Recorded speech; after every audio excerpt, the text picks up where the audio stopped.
कल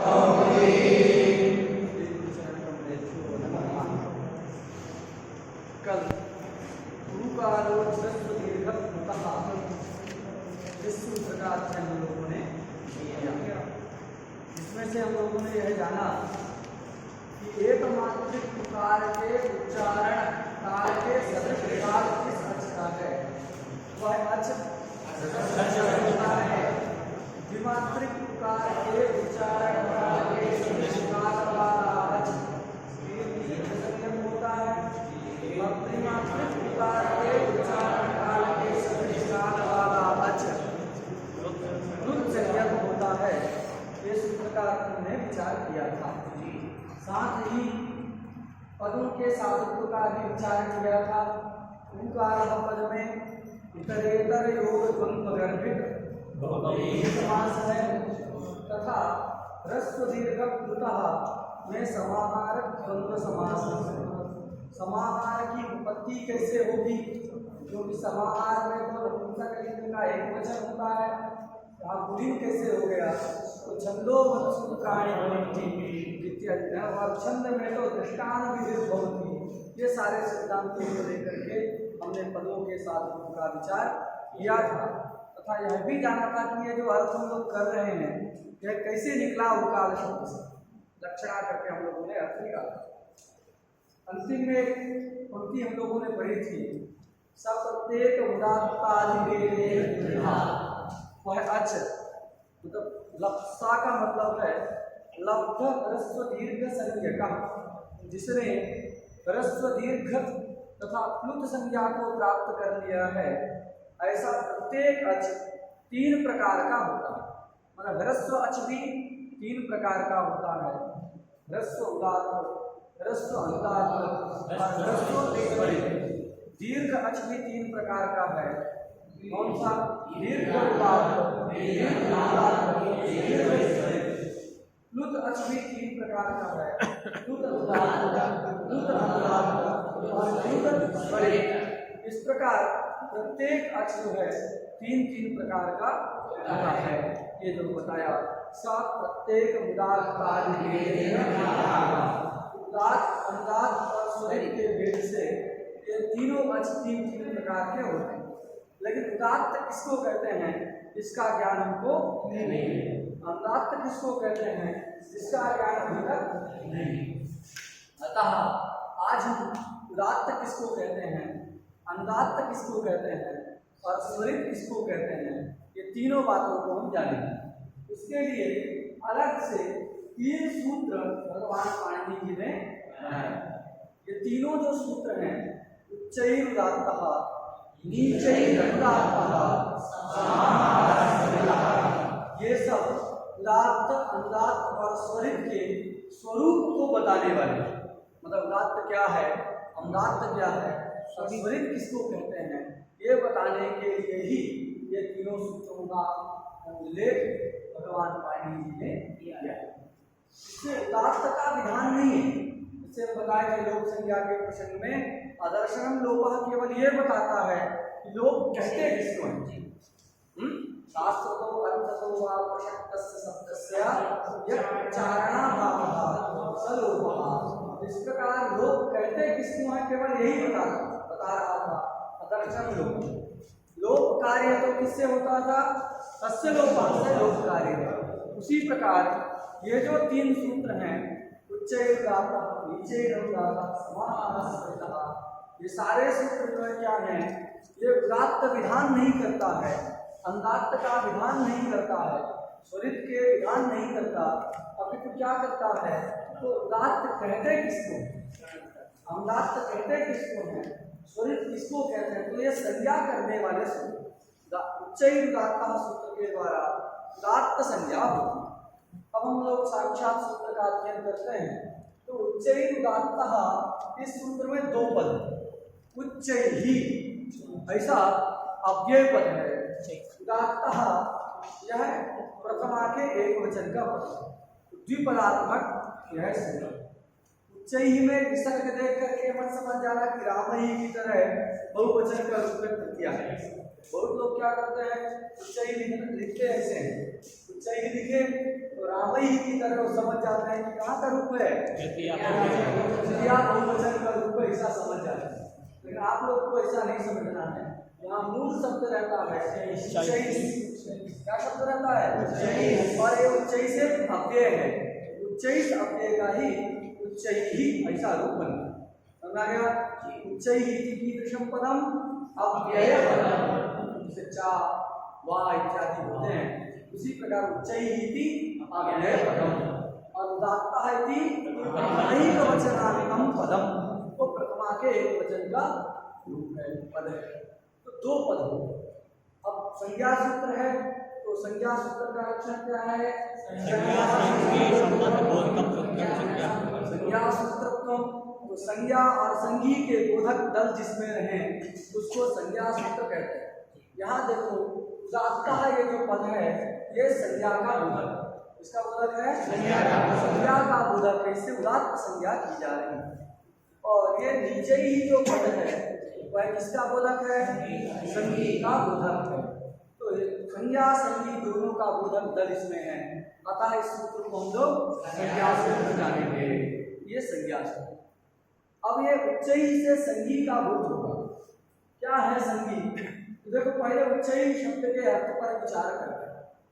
उच्चई शब्द का अर्थ क्या है? तो सामान्यतया जो सुन रहे होंगे उनको लग रहा होगा जोर से बोले, कर्मकांड में जाइए तो लोग कहते हैं उच्चई वक्तव्य, मतलब क्या है? जोर से बोलना है। हम लोग कभी पाठ सुनाते रहे तो गुरुजी कहते रहे जोर से बोलो वीरों की तरह। तो क्या उच्चई वक्तव्य, उच्चई का मतलब क्या समझ आता है? जोर से। जोर से कहाँ रहेगा? शब्द वृत्ति धर्म है। जो शब्द हम बोलते हैं इसका जो ध्वनि हो रहा है, शब्द का नाद हो रहा है, उसी में उच्चैस्त्व रहता है ना। जोर से उच्चैस्त्व उस नाद में रहा। तो कहेंगे कि यहाँ पर उच्चई शब्द के द्वारा नाद में रहने वाला जो बोल रहे हैं वो नाद हो रहा है ना शब्द का, तो ये उच्चई शब्द से उच्चैस्त्व धर्म लेना है। क्या लेना है? उच्चैस्त्व धर्म लेना है। और ये धर्म कहाँ रहता है? तो सामान्य हम जानते हैं उच्चई वक्तव्य स्थल में क्या रहता है? शब्द में रहता है। शब्द का जो नाद है तो नाद में जो है उच्चैस्त्व धर्म रहता है, लेकिन वह वाला तादृश उच्चैस्त्व यहाँ पर विवक्षित नहीं। अगर शब्द में रहने वाला उच्चैस्त्व लोगे, जहाँ धीरे से गायत्री जपा जाता है उसमें तो फिर उदात्त अनुदात्त तो कुछ रहेगा ही नहीं, क्योंकि उच्चैस्त्व का मतलब जोर से बोलना आपके अनुसार। तो जब जोर से बोलेंगे तब तो उदात्त होगा, जब धीरे से बोलेंगे तो वहाँ क्या होगा? उदात्त हो ही नहीं पाएगा। लेकिन उदात्त वहाँ भी रहता है कि नहीं, मंत्र तो बदल नहीं रहा। आप जोर से बोलिए तो भी उसमें वही स्वर रहेगा, धीरे से उच्चारण करिए तो भी वही स्वर रहेगा, स्वर बदलेगा नहीं। कोई भी मंत्र जो संहिता पढ़े होंगे, वेद पढ़े होंगे, वो जानते होंगे कि जब गायत्री मंत्र का उच्चारण करते हैं तो एकदम अत्यंत सूक्ष्म उच्चारण होता है कि गुरुओं जी को सुनाई न दे, केवल स्वर दिखाई देता है कि स्वर चला रहा है। एकदम सूक्ष्म उच्चारण हुआ गायत्री मंत्र का किया जाता है, तो इतना जो गोपनीय है वो गायत्री मंत्र। तो जो अब उसमें भी तो स्वर है, तभी ना आप हस्त स्वर लगा रहे हैं। तो उदात्त तो है, अनुदात्त तो है, लेकिन उदात्त का लक्षण यहाँ उच्चई शब्द का मतलब आप क्या करते हैं कि उच्चैस्त्व धर्म वो भी कहाँ रहता है? शब्द में।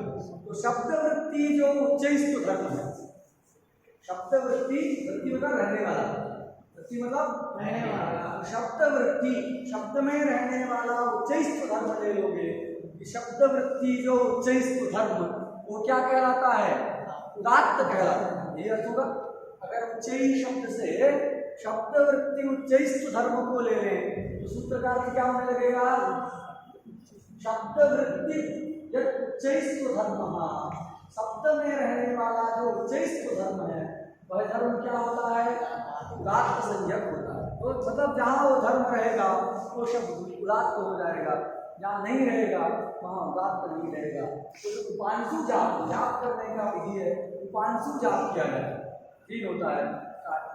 जोर जोर से बोलना उसको वाचनिक कहते हैं, धीरे से बोलना ओठ हिले लेकिन सुनाई न दे क्या बोलना, सूक्ष्म उच्चारण हो उसको उपांशु कहते हैं। ओठ भी ना हिले तो फिर वो मानसिक है, माला जब कहें तो मानसिक होगा। जबकि कितने प्रकार हैं? 3 प्रकार जबकि हैं। बात सुना गया? वाचिक मतलब जोर जोर से बोलना, सबको सुनाई देते। फिर जैसे सब सभी पाठ करते हो ना, जोर जोर से बोलते हो, इसलिए वहां लिखा जपे भी नहीं होगा। क्या लिखा है? हैं? जप कर रहे हैं वहां। क्या कर रहे हैं? जप मतलब मौन नहीं, जप का मतलब साफ सुथरा बोलना। कुछ लोग परिवर्तन कर देते हैं उसको, जब तो हम कर नहीं रहे, माला तो किसका नहीं रहे, तो लोग कर देते हैं क्या, उसका मतलब पाठे भी नहीं होगा, हैं? ऐसा कर देते हैं। क्यों? क्योंकि उनको व्याकरण का ज्ञान नहीं। व्याकरण के अनुसार क्या है, तो जप धातु है, हैं? जप व्यक्तायाम वाची, साफ सुथरा बोलने में, एकदम स्पष्ट बोलने अर्थ में जप धातु, उसी का रूप है जप, उसी से बना। तो जप का मतलब क्या है? स्पष्ट बोलना। मौन होकर के माला किसकाने को ही जप नहीं कहते हैं। जप धातु का ही अर्थ है जप व्यक्तायाम वाची, तो व्यक्त वाणी में साफ सुथरा जहां पर उच्चारण किया जाए, हैं? उसको जो है जप। तो जप जो वाचिक भी होता है, जैसे सप्तशती का जो करता है जपे भी नहीं होगा, तो जो कैसा जप है? वाचिक जप। बात सुना गया? और जो आप गायत्री वगैरह जपते हो तो क्या होता है उसमें कि ओठ वगैरह तो चलता है, थोड़ा थोड़ा जपा हिलती है अंदर, ओठ हिलता है, लेकिन सुनाई नहीं देता कि क्या कर रहा है, क्या बोल रहा है। उसको क्या कहेंगे? उपांशु जप। समझा गया? उपांशु जप कहते हैं। और एकदम ना ओठ हिले ना तो जिह्वा हिले, मन में ही कुछ चलता रहे, उसको क्या कहते हैं? मानसिक जप। तो जप के 3 प्रकार हैं। अगर यहाँ पर उच्चैस्त शब्द का अर्थ ले लिया जाए, शब्द वृत्ति उच्चैस्त धर्म, उच्चैस्त शब्द का क्या अर्थ कर दिया जाए? शब्द वृत्ति उच्चैस्त धर्म अर्थ कर दिया जाए, तो जहाँ वो धर्म रहेगा, जिसको जोर से बोला जाएगा, उस शब्द की उदात्त संज्ञा हो जाएगी, वो उदात्त कहलाएगा। लेकिन जब धीरे से बोला जाए, उपांशु जप किया जाए, तो उपांशु जप में फिर उदात्त अनुदात्त नहीं हो पाएगा। लेकिन रहता है कि नहीं रहता है। इससे पता चला कि उच्चैस्त शब्द का क्या नहीं है, उच्चैस्त शब्द का क्या अर्थ लेना है? शब्द वृत्ति उच्चैस्त धर्म नहीं लेना है, नहीं उपांशु में अव्याप्त हो। शब्द वृत्ति उच्चैस्त धर्म को नहीं लेना, तो क्या लेना है? तो ये अव्यय है। सही क्या है? अव्यय। कैसा अव्यय है? तो अधिकरण शक्ति प्रधान अव्यय। ऐसा अव्यय है अधिकरण शक्ति, यहाँ सप्तमी का बोध होगा तो उसका अर्थ करेंगे। अधिकरण शक्ति प्रधान ये उच्चैः अव्यय है। इसी प्रकार आगे भी हम पढ़ेंगे कि अधिकरण शक्ति प्रधान नीचैः अव्यय। उच्चैः अस्ति मतलब क्या है? उच्चाधिकरण में ऊर्ध्वाधिकरण जिसे हम प्रयोग करते हैं, सा उच्चैः वर्तते, ऊपर में है मतलब ऊर्ध्व अधिकरण में है कि नहीं? उच्चैः शब्द क्या है? अधिकरण शक्ति प्रधान अव्यय। ऐसा है अधिकरण शक्ति प्रधान अव्यय है।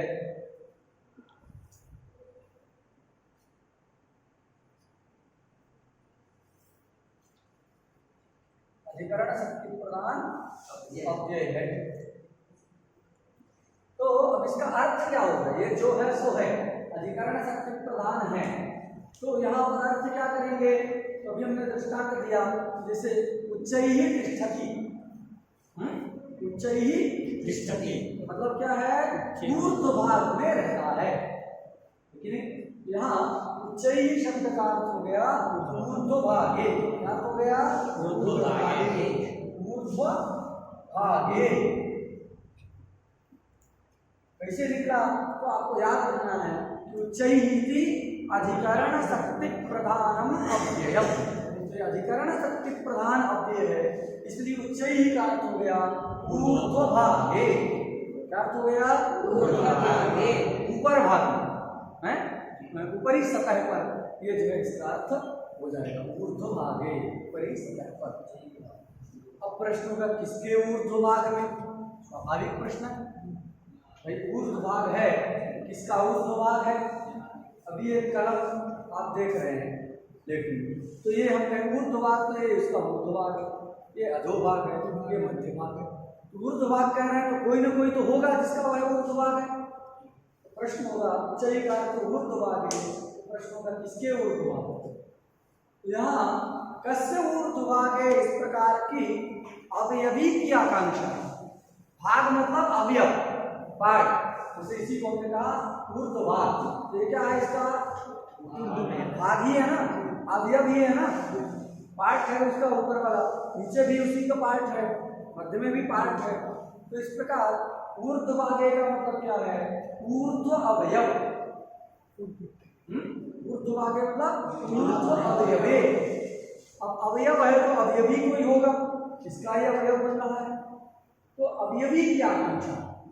ऊर्ध्वभागे अर्थ करने पर क्या आकांक्षा होगी, कस्य ऊर्ध्वभागे इस प्रकार की अवयवी के विषय में आकांक्षा होगी। बतना गया, अवयवी के विषय में आकांक्षा होगी। तो अवयवी के रूप में इस आकांक्षा को शांत करने के लिए तालवादी का लाभ हो जाएगा। इसका लाभ हो जाएगा, तो तालवादी नाम ऊर्ध्वभागे, तालु है, कंठ है, मूर्धा है, दंत है, इन सबके ऊर्ध्वभाग में समझ गया। तो यहाँ अवयवी की आकांक्षा को शांत करने के लिए तालवादी का लाभ होगा। तो तालवादी नाम स्थानानाम ऊर्ध्वभागे, तालवादी जो स्थान है, उच्चारण का स्थान है ना तालवादी, तो तालवादी जो उच्चारण स्थान है उसके ऊर्ध्वभाग में। अच्छा भाग कब संभव है, जब इसको एक ही मान लिया जाए, अखंड, कोई खंड ही नहीं है तो कोई भाग बनेगा नहीं बनेगा। जब इसको अलग अलग मानेंगे कि ये अलग है, सब खुल जाता है, तो ये उसका भाग है। तो जब इसमें खंडत्व की विवक्षा होगी तो जो क्या होगा, भाग संभव, ऊर्ध्वभाग का भाव। अगर अखंड मान लिया जाए, अभी ये है, अब इसका कोई भाग ही नहीं, ये एक ही वस्तु है। कोई मशीन है तो उसको खोल के अलग अलग कर देते हैं तो कहते हैं ये इसका भाग। कोई एक ऐसा पार्ट होता है उसका जो कभी खुलता ही नहीं, तो ये अखंड है, इसका कोई भाग नहीं है, कहते हैं कि नहीं। तो भाग कब संभव होगा, जब वह सखंड हो, उसके खंड भी हो, तो जब उसको सखंड मानेंगे तभी क्या होगा, उसका भाग होगा। यदि अखंड मान लिया जाए तो उसका कोई भाग नहीं होगा। इसलिए सभागेषु ऐसा जो है खंड है ये बताने के लिए रखेंगे। तो क्या अर्थ हो जाएगा, तालवादी लीजिएगा, तालवादिषु,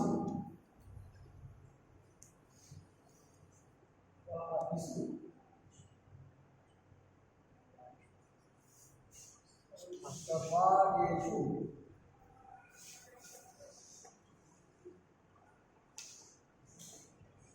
स्थानेषु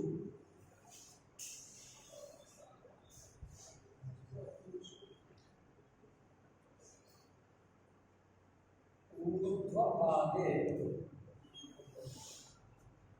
इतना अभी बन गया। तालवादिषु सभागेषु स्थानेषु ऊर्ध्वभागे, बात इतना ही था कि तालवादी जो स्थान है उसके ऊर्ध्वभाग, लेकिन वो स्थान का ऊर्ध्वभाग कब संभव है, जब उसमें सखंड विवक्षा हो। इसलिए सभागे, सभाग का सखंड पक्ष में हो। तो तालवादिषु सभागेषु स्थानेषु ऊर्ध्वभागे, तो सखंड जो तालवादी स्थान है उनके ऊर्ध्वभाग में। अब यहाँ अधिकरण है कि नहीं, सप्तमी है, ऊर्ध्वभाग में अधिकरण कब होगा, जब कोई क्रिया रहेगी। हम बताए थे कि सारे कारक क्रिया के प्रति ही होते हैं। क्रिया जनकत्वम कारकत्वम, क्रिया का जनक हो उसी को कारक कहते हैं। अब यहाँ ऊर्ध्वभागे से अधिकरण कारक का बोध हो रहा है, लेकिन कोई क्रिया नहीं दिख रही है। किस क्रिया के प्रति ये अधिकरण बन रहा है, किस क्रिया के प्रति ये अधिकरण है, तो एक क्रिया बोधक पद को लाना पड़ेगा, निष्पन्न, इसको लेंगे निष्पन्न। तो जो निष्पत्ति क्रिया है, कौन क्रिया है यहाँ, निष्पत्ति, निष्पन्न मतलब उत्पन्न होना, निष्पन्न का मतलब उत्पन्न होना। तो यहाँ निष्पन्न पद को ले आएंगे। इस निष्पन्न है। निष्पन्न शब्द से क्या होगा, निष्पत्ति क्रिया का बोध हो जाएगा। निष्पत्ति मतलब उत्पत्ति। तो तालवादी के ऊर्ध्व भाग में निष्पन्न उत्पन्न ऐसा अर्थ हो जाएगा। और एक सूत्र कल पढ़े थे आप, उससे अच पद आ जाएगा। इसकी निवृत्ति आएगी, अच पद की निवृत्ति आ गई तो निष्पन्नो अच। और उदात्त है ही उदात्त संज्ञकस्य।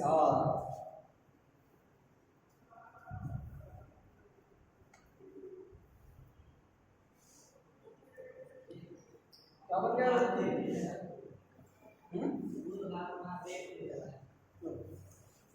ये ऊर्ध्वभाग, ठीक है। तालवादिषु सभागेषु स्थानेषु ऊर्ध्वभागे निष्पन्नो अच उदात्त संज्ञकस्य। समझ आ गया कि नहीं। तालवादी जो स्थान है तो सखंड तालवादी स्थान के ऊर्ध्वभाग में ऊपरी सतह पर निष्पन्न अभिव्यक्त होने वाले जो अच हैं, निष्पन्न होने वाले जो अच हैं, उन अचों की कौन संज्ञा हो जाती है, उदात्त संज्ञा हो जाती है। अर्थ स्पष्ट है। तालवादी जो स्थान तालु ऊर्ध्व दत्त इत्यादि उन स्थान के ऊर्ध्व भाग में ऊपरी सतह पर निष्पन्न होने वाले उत्पन्न होने वाले जो अच हैं वो वे क्या होते हैं, उदात्त संज्ञा। उत्पन्न के स्थान में अभिव्यक्त कहोगे तो ज्यादा स्पष्ट, क्योंकि हमारा व्याकरण शास्त्र का सिद्धांत है कि शब्द कभी उत्पन्न नहीं होता, शब्द नित्य है। क्या सिद्धांत है, शब्द नित्य है। अगर उत्पन्न हो गया तो फिर नित्य कैसे। नित्य उसको कहते हैं जो कभी उत्पन्न ना हो, कभी नष्ट ना हो, उसको नित्य कहते। उत्पत्ति रहितत्वे सति नाश रहितत्व नित्यत्व। क्या नित्य का लक्षण है, उत्पत्ति रहितत्वे सति नाश रहितत्वं नित्यत्वम्। जो उत्पत्ति रहित हो और जो नाश रहित हो उसी को नित्य कहते हैं। अगर मान लिया कि शब्द उत्पन्न हुआ, कालवादी के ऊर्ध्व भाग में शब्द उत्पन्न हुआ तो फिर वो नित्य नहीं है, सिद्धांत भंग हो जाएगा। लेकिन वैयाकरणों का सिद्धांत क्या है, सारे शब्द जो है नित्य है, इसलिए उसको कहना अभिव्यक्त। उत्पन्न नहीं हुआ तो वहां पर प्रकाशित हुआ, अभिव्यक्त हो। समझा गया। अब क्या करोगे, तो तालु ऊर्ध्व दंत इत्यादि स्थान है, उन स्थानों के ऊर्ध्व भाग में निष्पन्न अर्थात अभिव्यक्त जो अच है वह अच क्या होता है, उदात्त संज्ञक होता है। अर्थ में कोई दिक्कत, उच्चई शब्द का जो है उच्चई से धर्म मत ले लीजिएगा, नहीं तो उपांशु में व्याप्ति हो जाती है। इसलिए यह अर्थ किया गया तालवादिषु सभागेषु स्थानेषु ऊर्ध्वभागे निष्पन्नो अच उदात्त संज्ञकः। समझा गया। ये उदात्त किसको कहते हैं, केवल यही बताया। उदात्त का उदाहरण है आये, एक मंत्र है पूरा ऋग्वेद का मंत्र आये मित्रा वरुणा करके एक मंत्र है। उस मंत्र का जो है ये भाग है शुरू का आ ये, इसमें ये जो आकार है ये भी उदात्त है और जो ये कार है वो भी उदात्त है। समझा गया नहीं। उदाहरण है तो आहे, इसको जो याद कर दीजिएगा, ये जो दोनों उदात्त कैसे उदात्त हैं, तो उदात्त करने वाले अलग सूत्र है। ये तो केवल यही बताया उदात्त कहते किसको। उदात्त करने वाला एक सूत्र है निपाताः आद्युदात्ताः। क्या सूत्र है, निपाताः आद्युदात्ताः। लिख करके कंठ कर सकते हैं, निपाता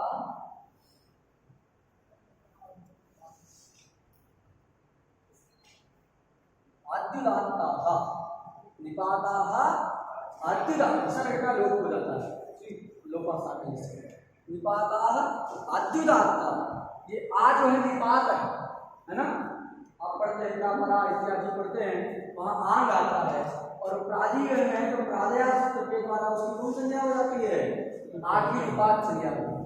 तो ये आ जो है निपात है, इसलिए निपाताः आद्युदात्ताः।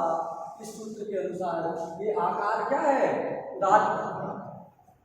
जो भी निपात होगा उसका आदि अक्ष क्या हो जाएगा, उदात्त हो जाएगा। ऐसा है, ये आ भी निपात है, अतः इसका आदि जो आकार है वो उदात्त हो गया। तो ये उदात्त का उदाहरण है। आ। सुना गया? उदात्त किससे हुआ है?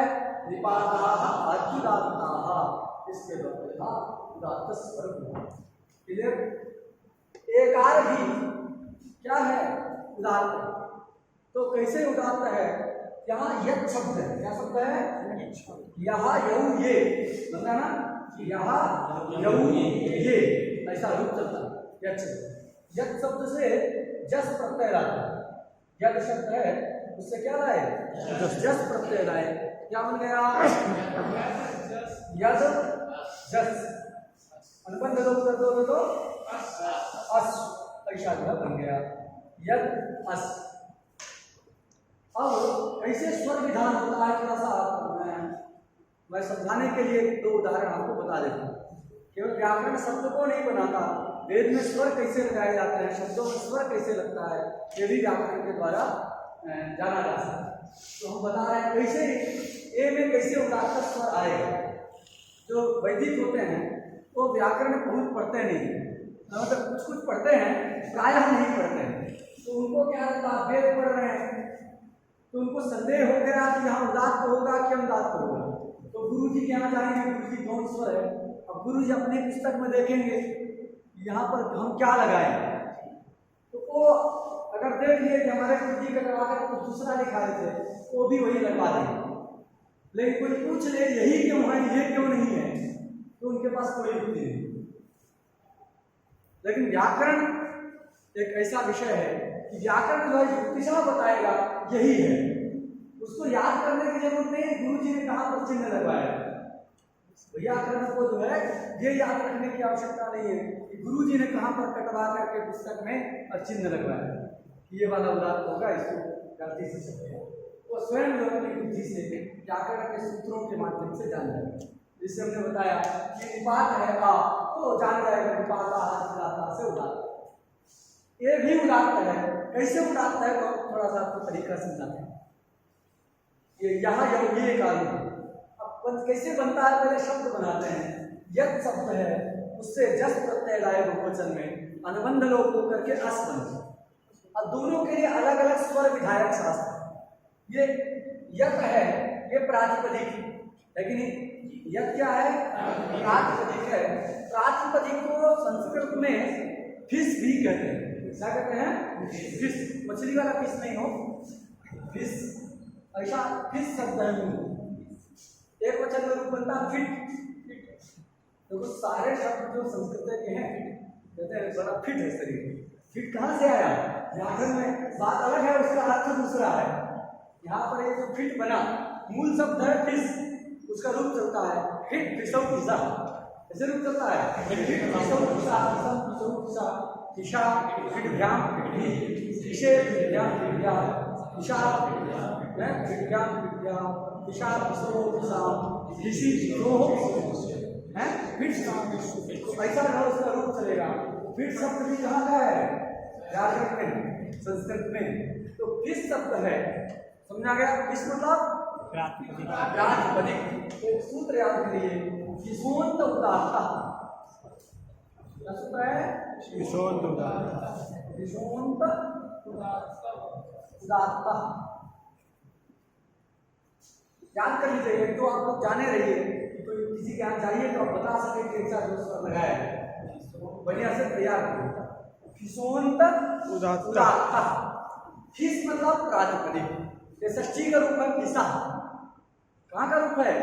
फिशा मतलब प्रातिपदिकस्य। फिशा का क्या होगा? प्रातिपदिकस्य। अंतः उदात्त। प्रातिपदिक का जो अंत्य अक्ष होता है वो क्या होता है जी? उदात्त होता है। बता रहा है मैं सूत्र, फिशोंत उदात्त। फिशा मतलब प्रातिपदिकस्य अंत्यः अच् उदात्तः भवति। प्रातिपदिक का जो अंत्य अक्ष है वह अक्ष क्या हो जाएगा? उदात्त हो जाएगा। यहाँ प्रातिपदिक क्या है? यत्। उसमें अंत्य अक्ष क्या है? या में आ, यकार उत्तरवर्ती अकार। ये क्या हो गया? इसके अनुसार फिशोंत उदात्त के अनुसार ये यकार उत्तरवर्ती आ उदात्त। याद रखिएगा, या उदात्त। फिर ये प्रातिपदिक है, ये प्रत्यय है। कैसा प्रत्यय है? तो शुभ प्रत्यय है। क्या प्रत्यय है? जो शुभ प्रत्यय होते हैं वो सब अनुदात होते हैं। जितने भी शुभ प्रत्यय हैं, सु से लेकर के और जो शुभ के पाद शुभ तक, तो ये 21 प्रत्यय के क्या होते हैं? सारे अनुदात होते हैं। और जिसमें पा की संज्ञा रहती है वो भी क्या रहते हैं? अनुदात। जैसे तिप प्रत्यय, तिप से शी तिप होता है, सिप है, मिप है, पा की संज्ञा उड़ेगी, यप है, यप जब करते हैं तो पा की संज्ञा होती है। तो जिस जिस प्रत्यय में पकार की संज्ञा है वो सारे प्रत्यय क्या होते हैं जी? अनुदात होते हैं। और शुभ प्रत्यय भी क्या होते हैं? अनुदात होते हैं। एक सूत्र कट करिए, अनुदातौ सुप्पितौ। क्या सूत्र है? अनुदातौ सुप्पितौ।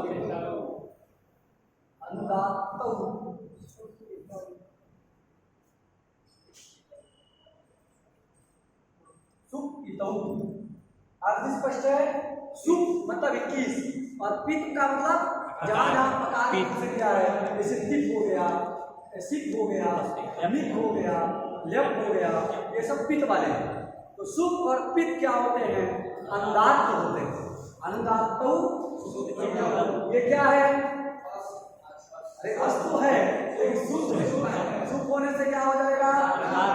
इसमें जो आ है ये अनुदात हो गया। एग्जाम में चिन्ह लगा दिया अनुदात। रात में कोई चिन्ह नहीं लगाते हैं, खाली रहता है, इसमें कुछ नहीं है। तो जो है ये अनुदात हो गया। बात सुना गई। बाद में क्या होता है? ये जो दिख रहा है आपको बस उसके लिए, और ये जो यह शब्द है ये सर्वनाम संज्ञक है। क्या ये शब्द? सर्वनाम संज्ञक से परे यदि जस प्रत्यय रहे तो उसके स्थान में सी आदेश हो जाता है। जसः सी, क्या सूत्र है? जसः सी, तो इसके स्थान में सी कर दिए, सी में सकार की संज्ञा हो जाएगी। बचेगा क्या? केवल ई दीर्घ। क्या बचा? ई। जसः सी से ई हो गया। अब एक स्थानीय भाव क्या होता है? स्थानीय भाव मतलब स्थानीय में जो धर्म रहता है वह आदेश में भी आ जाता है। अब गुरु जी के लिए आया क्या? निमंत्रण किया, हमारे यहाँ आकर विश्राम करवा लीजिए। गुरु जी को एक बड़ा सा मित्र था पहले से। गुरु जी किसको भेजते? शिष्य को भेजते। तो गुरु जी जाते तो व्यक्ति अच्छे आसन में बैठाता कि नहीं?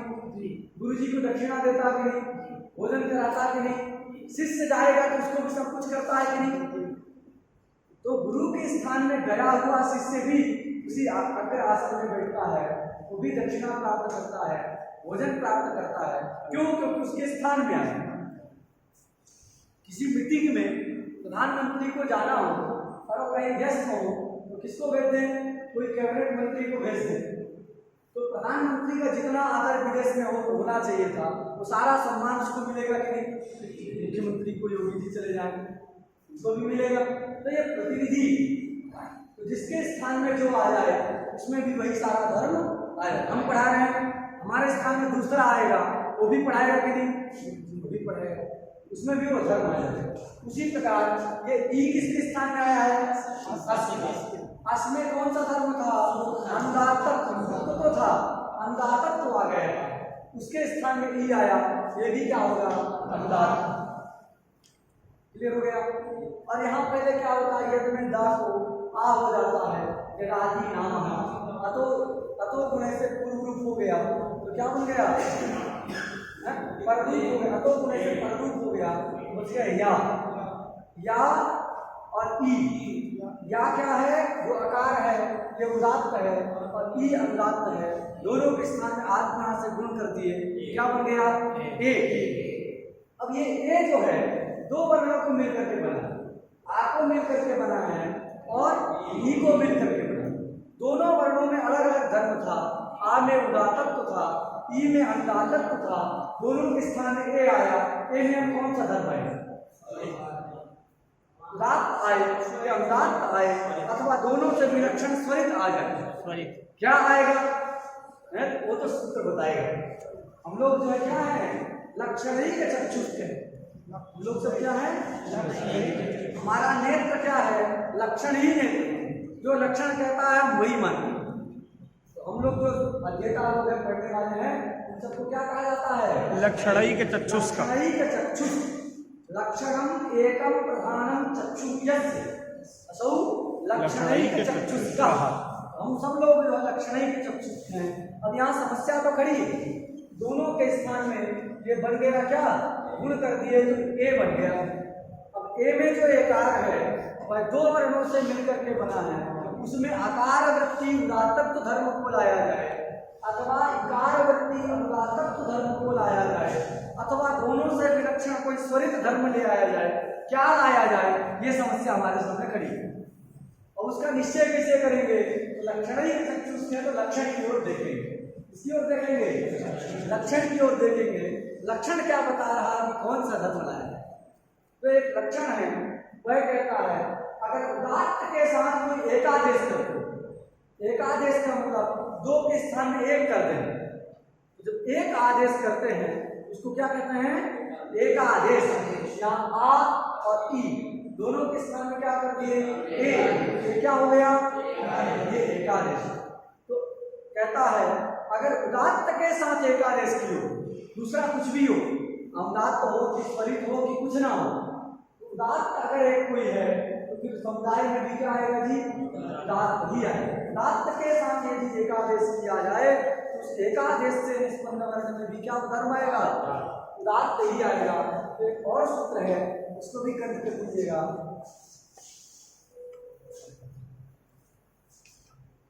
एकादेश उदात्तेन उदात्ता, क्या सूत्र है, एकादेश एकादेश उदात्तेन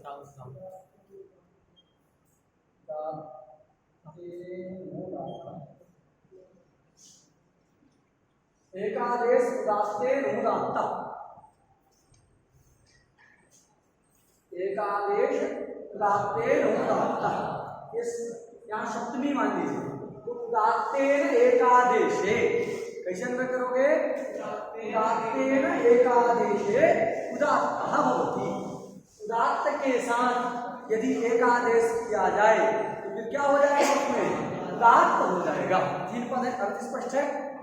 तो सूत्र शेष बात बताते हैं, प्रतीक की जरूरत नहीं, ठीक से याद कर लीजिएगा। उदात्तेन इत्या, उदात्तेन एकादेशे उदात्तः भवति। उदात्त के साथ यदि एकादेश किया जाए तो क्या हो जाता है जी, उदात्त। यहाँ देखो ये आ उदात्त था, ये अनुदात्त था, तो यहाँ एकादेश किसके साथ है, उदात्त वर्ण के साथ एकादेश करके ए लाए हैं। ए में भी क्या आएगा, उदात्त आएगा। इस नियम के अनुसार एकादेश उदात्तेन उदात्ता, तो ये सिद्ध हो गया कि एकार भी क्या है, उदात्त, स्वरित नहीं है ना, उदात्त है। ये समझ आ गया कि नहीं। तो ये उदात्त का उदाहरण हमने देखा, आये मित्रा वर्णा, ये जो मंत्र है उसमें आ भी उदात्त है और ए भी उदात्त है। कैसे उदात्त है तो उसका तरीका आप लोग समझ जाइए। कोई पूछे ऐसा जो है उदात्त स्वर जो है स्वर का विधान किया, ये नहीं कि ऋषि को इच्छा हो गई तो ऐसा लगा दिया है कहीं, मत सोच लीजिए। मैं भाई वेद मंत्र पढ़ते हैं उसको लगा रहता है चिन्ह, कहीं ऊपर लगा दिया कहीं नीचे लगा दिया है। कर्मकांड का जो परीक्षा होता है बच्चों को सब सत्वर याद नहीं रहता, मंत्र तो याद रहता है, लेकिन रुद्री कर्म सत्वर नहीं है तो फिर बीच में कुछ लगा देते हैं अपने से, तो यहाँ लगा दिया जाए, यहाँ लगा दो, कुछ ऐसा सब लगा देते हैं। लेकिन जो व्याकरण पढ़ेगा वो बुद्धि से लगाएगा, नहीं दिखने से तो समझ जाएगा कहाँ जो है कैसे कौन सा स्वर हो। ये तो हमने उदाहरण आपको दिया है। ऐसे स्वर विधान करने वाला एक स्वतंत्र प्रकरण है, स्वर प्रकरण। स्वर प्रकरण कितना एक ग्रंथ है, पतला सा स्वर प्रकरण। सबसे लास्ट में व्याकरण में सिद्धांत पूर्ति पढ़ते समय अंतिम में पढ़ाया जाता है स्वर प्रकरण। उसमें स्वर विधान तिगंत के लिए अलग, सुबंत के लिए अलग, समास के लिए अलग, प्रातिपदिक के लिए अलग हैं।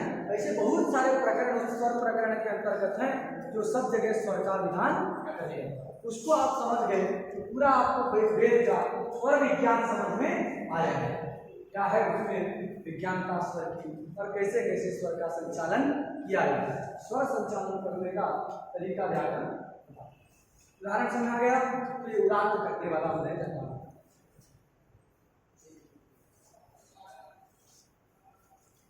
अब सूत्र है नीचे अनुदात्ता। क्या सूत्र है, नीचे इसको कई लोग पढ़ते हैं नीचई अनुदात्ता, वो उच्चई में दो चाय है वैसे इधर भी समझ जाते हैं, जिससे आपको बचना है। डबल चाय हाँ नहीं, जैसे उच्चई अनुदात्ता आप पढ़ते हैं उसी प्रकार लोग पढ़ देते हैं नीचई अनुदात्ता, वो डबल चाय नहीं, नीचई अनुदात्ता। क्या पढ़ना है? नीचई अनुदात्ता। ये भी संज्ञा सूत्र है। और अनुदात्त संज्ञा, अनुदात्तः ये संज्ञा बोधक है, नीचे ये अव्यय पद है, और ये संगी बोधक अव्यय पद, संगी का उपयोग आता है। अब नीचे ही का अर्थ क्या लेना है? तो नीचे स्तु धर्म नहीं लेना है, शब्द वृत्ति नीचे स्तु धर्म नहीं लेना है। नहीं तो धीरे से बोलोगे तब तो अनुदात्त होगा, लेकिन जोर से बोला जाएगा तो वहां अनुदात्त नहीं होगा। इसलिए नीचे ही शब्द से क्या नहीं लेना है? शब्द वृत्ति नीचे धर्म को नहीं लेना है। अब क्या लेना है? अधोभाग। जैसे उसका ये भी अधिकरण शक्ति प्रधान अव्यय है, इसलिए नीचे ही का अर्थ है अधोभागे। उसका अर्थ था ऊर्ध्वभागे, यहाँ इसका अर्थ हो गया अधोभागे। समझा गया? उसका अर्थ हो गया अधोभागे। अब किसके अधोभाग में? तो तालवादी के अधोभाग। अधोभाग कब संभव है? जब सखंड मानोगे तब संभव है। और अच का अनुवृत्ति यहाँ भी करना है, अधिकरण की उत्पत्ति के निष्पन्नक पद का अध्याय करना है, तो पूरा सेम का सेम अर्थ रहेगा, तो दो जगह बदलना है। ऊर्ध्वभागे के स्थान में क्या करना है? अधोभागे। ठीक है, ऐसा अर्थ कर लेना। और यहाँ उदात्त संज्ञक के स्थान में क्या कर लेना है? अनुदात्त संज्ञक ये बन गया क्या अर्थ? तालवादिषु सभागेषु स्थानेषु अधोभागे निष्पन्नो अच अनुदात्त संज्ञकस्य। क्लियर है? आज की वृत्ति उकारो दीर्घ होता है।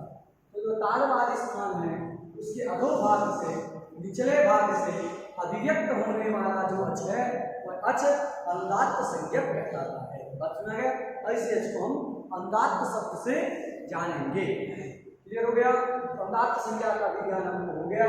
तो यह सावधानी रखना है, नीचे इसको धर्म नहीं देना है शब्द, अपितु यहाँ नीचे ही शब्द जो है अधिकरण शक्ति प्रधान है, अतः उसका अर्थ है अधोभागे।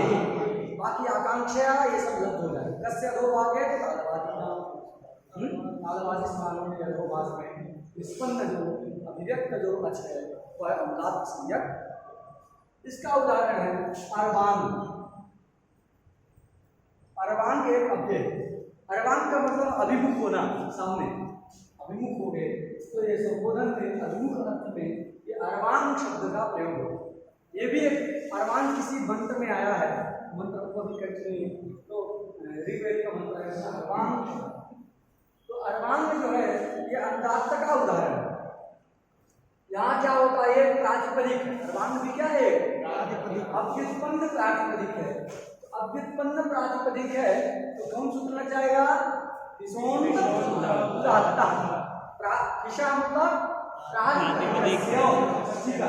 प्रातिपदिकस्य अंत्यः उदात्तः। प्रातिपदिक का जो अंतिम अर्थ होगा वो क्या हो जाएगा? उदात्त हो जाएगा। प्रातिपदिक क्या है? अर्वांग। अंतिम अर्थ क्या है? ये ना वकार मध्यवर्ती ये आ क्या हो गया? उदात्त। बचना है वो उदात्त हो गया, जो बच जाएगा पहला वाला आ तो क्या हो जाएगा? अनुदात्त। क्या हो जाएगा? इसके लिए भी एक सूत्र का आपको करना पड़ेगा। क्या सूत्र है?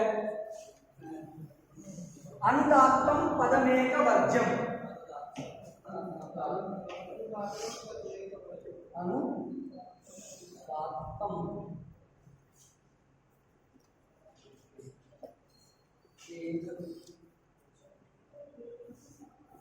वर्ज्यम,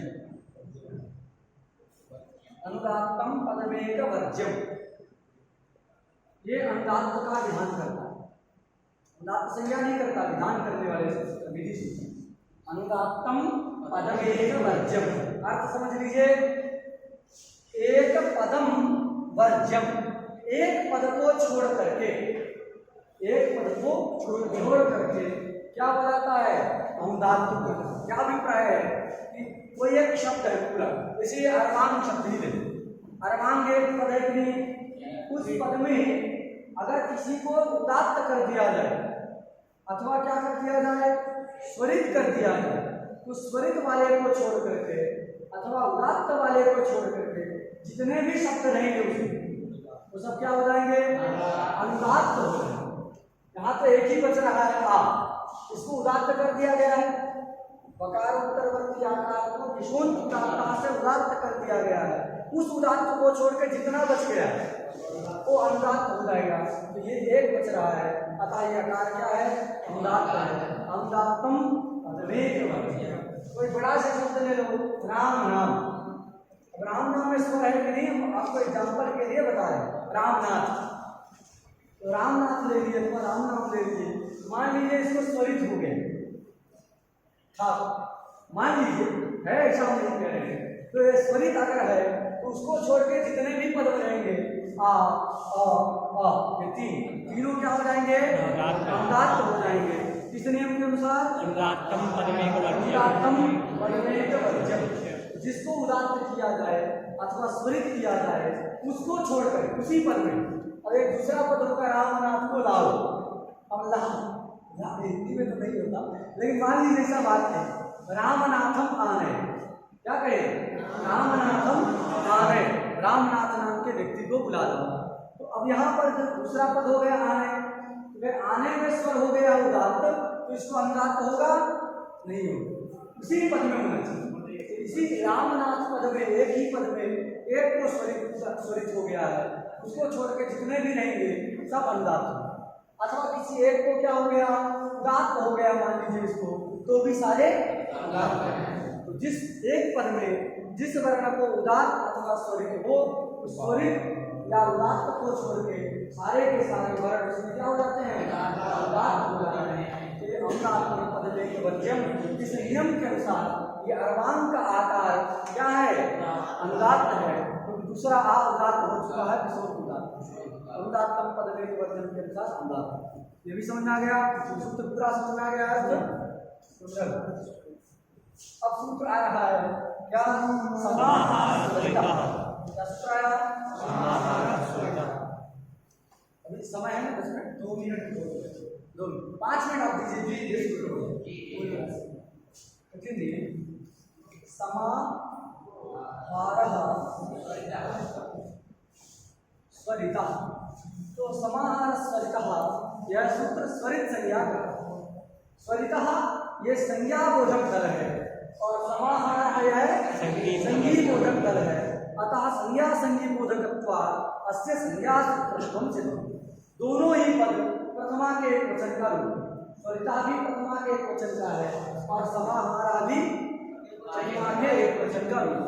तो समाहार मतलब क्या है, मिलना है, समाक्रियते यस्मिन असौ समाहारा, जिसमें मिल जाए उसको क्या कहते हैं जी, समाहार। यहाँ अधिकरण अर्थ में घय प्रत्यय हुआ, अधिकरण में घय प्रत्यय होकर समाहार बना है, उसकी व्युत्पत्ति है समाक्रियते यस्मिन असौ समाहारा, जिसमें मिल जाए उसको क्या कहते हैं जी, समाहार। अब इसका मिलेगा कौन जी, इसको मिलाना है तो पहले वाले जो 2 सूत्र हैं उनसे एक एक पद ले आना है। से क्या गया है, को ले आया, नीचे अनुदात्ता से को ले आया,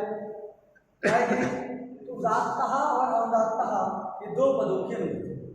अब क्या करेंगे अर्थ कि उदात्त और अनुदात्त जहां मिल जाए वो क्या होता है, स्वरित होता है। कोई एक वर्ण ले लो, जैसे आराम, ऐसा आराम, तो ये आ जो है निपात है कि नहीं, निपात है, इसलिए जो है निपात हाथ के अनुसार दात हो गया। और राम में आ जो है क्या मान लीजिए, इसको अनुदात्त मान लीजिए, राम प्रातिपदिक है ना, अलग मानोगे तो ये विशोध उदात्ता से उदात्त हो जाएगा अंत को, तो ये बच गया जो अनुदात्त, तो ये उदात्त ये अनुदात्त। अब इन दोनों का प्रयोग है कि नहीं यहाँ, तो अगर ऐसा अर्थ किया जाए कि उदात्त और अनुदात्त जहां मिल जाए, उदात्त एक अलग वर्ण होगा उदात्त जो है भिन्न वर्ण होगा, अनुदात्त भिन्न वर्ण होगा। तो अगर उदात्त और अनुदात्त की अनुवृत्ति करके क्या कर दिया जाए, उदात्त वर्ण और अनुदात्त वर्ण जहां मिल जाए, जहां उनका समाहार हो जाए, उसकी कौन संज्ञा होगी? तब दो वर्णों की स्वरित संज्ञा होगी। उसकी होगी एक उदात्त है, एक अनुदात्त है, दोनों इस समुदाय में मिल गए। लेकिन हमको चाहिए क्या?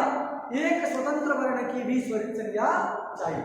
एक वर्ण की भी स्वरित संज्ञा होती है, लेकिन आपके अनुसार तो उदात्त और अनुदात्त का जब अनुवृत्ति किए तो अर्थ क्या होगा? उदात्त वर्ण और अनुदात्त वर्ण जहां मिल जाए, जहां उनका समाहार हो जाए, उसकी क्या होती है?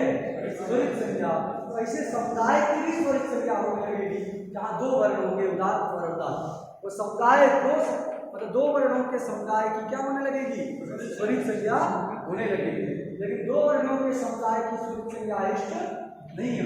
स्वतंत्र एक वर्ण की स्वरित संज्ञा हमको करनी है, इष्ट है। इसके लिए क्या करेंगे? जो उदात्त शब्द आया है तथा जो अनुदात्त शब्द आया है, उसका मतलब उदात्त और अनुदात्त नहीं है। तो धर्म के बोधक, किसके बोधक हैं? उदात्त शब्द जो है उदात्तत्व धर्म को कहेगा। किसको कहेगा? उदात्तत्व धर्म। अनुदात्त शब्द किसको कहेगा? अनुदात्तत्व धर्म। अनुदात्तत्व धर्म को कहेगा। ये धर्म प्रधान निर्देश कहा जाता है, धर्म प्रधान निर्देश है। उदात्त शब्द जो आया वो उदात्तत्व धर्म को कहेगा और अनुदात्त शब्द जो आया वो अनुदात्तत्व धर्म को। इससे होगा क्या? दो धर्म एक जगह रह सकते हैं, दो व्यक्ति तो एक नहीं हो सकते हैं। उदात्त तो एक व्यक्ति है, अनुदात्त एक स्वतंत्र व्यक्ति है। वो एक जगह रहेगा तो क्या होगा? दो वर्णों का समुदाय है।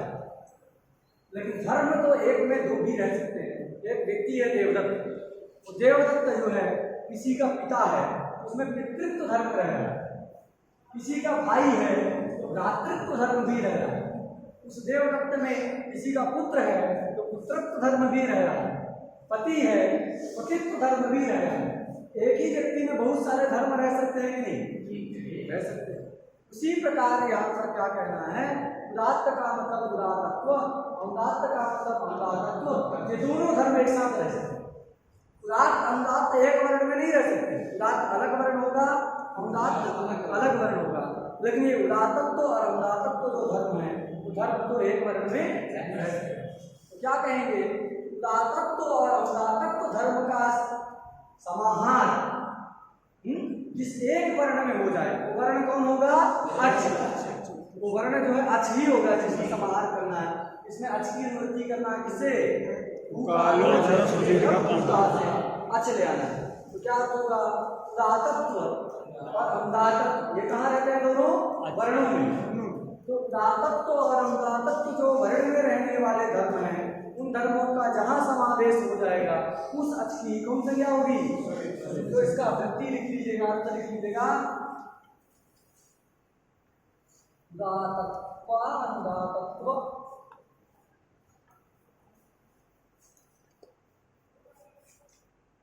द्विवचन करो। उदात्तत्वंच अनुदात्तत्वंच इति उदात्तत्वानुदात्तत्वे। ठीक है? उदात्तत्वानुदात्तत्वे वर्ण धर्म। ये कहाँ रहने वाले धर्म हैं? वर्ण में रहने वाले दोनों धर्म हैं। ये दोनों वर्ण धर्म उदात्तत्वानुदात्तत्वे वर्ण धर्मौ समाधीयते।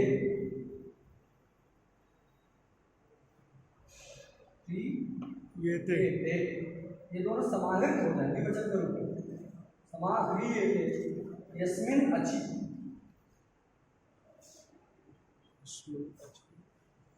यस्मिन् अचि स स्वरित संज्ञकः भवति। ये सब खंड कर लीजिएगा।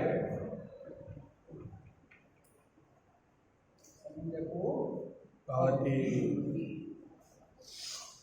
समझ आ गया ना? ऐसे दिख रहा है। केवल उदात्त अनुदात्त का समाहार कहोगे तो दो वर्ण की एक संज्ञा होगी स्वरित। लेकिन ऐसा कहती है कि उदात्त शब्द का अर्थ उदात्तत्व, अनुदात्त का मतलब अनुदात्तत्व। तो जहाँ पर उदात्तत्व और अनुदात्तत्व ये दोनों वर्णों में रहने वाले धर्म समाहित हो जाएं, एकत्रित हो जाएं, ऐसे अच को ही क्या कहते हैं? स्वरित कहते हैं। समझा गया? उस अच को स्वरित कहते हैं। एक उदाहरण भी हम समझा देते हैं स्वरित का। क्वा, क्या उदाहरण है? क्वा का क्षति आप सुने होंगे, कहाँ जा रहा है क्वा। ये क्वा में जो आकार दिख रहा है ये क्या है? स्वरित। स्वरित को बताने के लिए वेद में ऐसा एक ऊपर चिन्ह लगा दिया है। तो आज है स्वरित, क्यों? क्योंकि इसमें उदात्तत्व धर्म भी है और अनुदात्तत्व धर्म का भी संग्रह है। जहाँ उदात्तत्व अनुदात्तत्व धर्म का समावेश हो जाए उसको स्वरित कहते हैं। उदाहरण है क्वा। शब्द कैसे बनता है तो एक मिनट और कीजिए। मूल शब्द है किम। क्या शब्द है? किम। किम शब्द। तो सप्तमी में त्रल प्रत्यय होता है। सप्तम्यास त्रल। कस्मिन कहना है तो क्या कह सकते हो? पुत्र। कस्मिन ग्रामे वसति कहना है तो क्या कह सकते हो? पुत्र वसति। तो सप्तमी अर्थ में त्रल प्रत्यय होता है और सप्तमी अर्थ में ही किम शब्द से अत प्रत्यय हो जाता है। तो सप्तमी क्या होगी? किम गी अत। ये सूत्र है किमोत। क्या सूत्र है? किमोत। किमोत सूत्र है। सूत्र भी लिख देते। किमोत कहता किम शब्द से अत प्रत्यय होता है। त्रल को रोक कर, पुत्र में जो त्रल हुआ है उसको रोक करके उसका अपवाद है अत प्रत्यय। किमोत। किम शब्द से अत प्रत्यय होता है। सप्तम्यंत किम। तो किम की ये सप्तम्यंत है उससे अत प्रत्यय हो गया किमोत सूत्र के द्वारा। हो गया पूरे समुदाय की तद्धित मान करके, तद्धितांत मान करके कृत तद्धित समासाश्च से प्रातिपदिक संज्ञा, प्रातिपदिक अवयव जो की है उसका लोप, सुपो धातु प्रातिपदिक है उससे लोप। किम अत, ये जो ककार है हलंत्यम से उसकी संज्ञा हो जाएगी, तस्य लोपा से लोप हो गया, बचा क्या? किम आ। और एक सूत्र है क्वाति। क्या सूत्र है? क्वाति। क्वाति में दो पद है, क्वा अति। अति सप्तमी का रूप है अत शब्द के।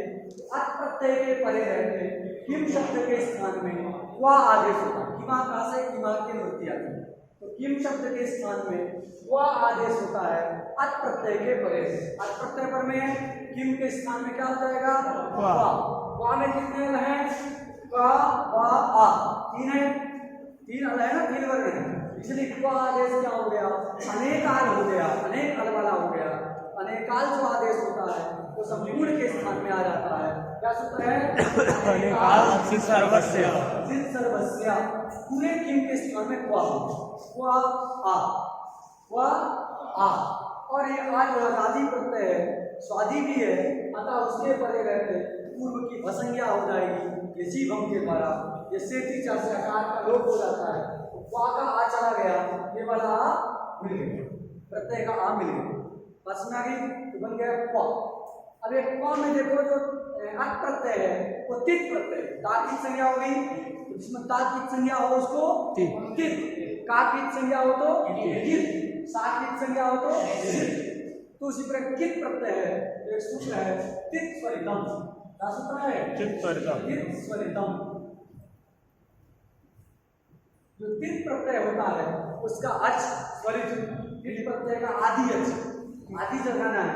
तित प्रत्यय का जो पहला अच है वो क्या हो जाएगा? स्वरित हो जाएगा। अब ये सात जो प्रत्यय है वो तित प्रत्यय है, उसमें एक ही अच है आ, तो उसको आदि मानो, अंत मानो, जो भी मानो, तो उसको स्वरित हो जाएगा। क्या बन गया? क्वा। नम ऐसा करके मंत्र है, क्वा जो है होगा। आदि इसलिए कह रहे हैं एक तब्यत प्रत्यय है। तब्यत प्रकार की संज्ञा होती है बस, तो ये भी तित हो गया। अब इसको भी स्वरित करना है। तब्यत में तित हुआ, इसको भी स्वरित करना है। आदि नहीं करोगे, केवल कहोगे तित प्रत्यय स्वरित होता है। तो इसमें दो अच है, ये ता में भी है, या में भी। इसको स्वरित किया जाए इसलिए आदि रखना है। तित प्रत्यय का जो आदि होगा वो जो है आदि अच होगा वो क्या हो जाता है? स्वरित हो जाता है। वहाँ में तित प्रत्यय है, अतः उसके जो आकार को स्वरित हो गया। स्वरित का उदाहरण क्या है? क्वा। स्वरित किसको कहते हैं? तत्व और तत्व धर्म का सम्मेलन हो, दोनों समाहित हो जाएं, एकत्रित हो जाएं, ऐसे अच को स्वरित कहते हैं। बात सुना गई? चलो श्री गुरु चरण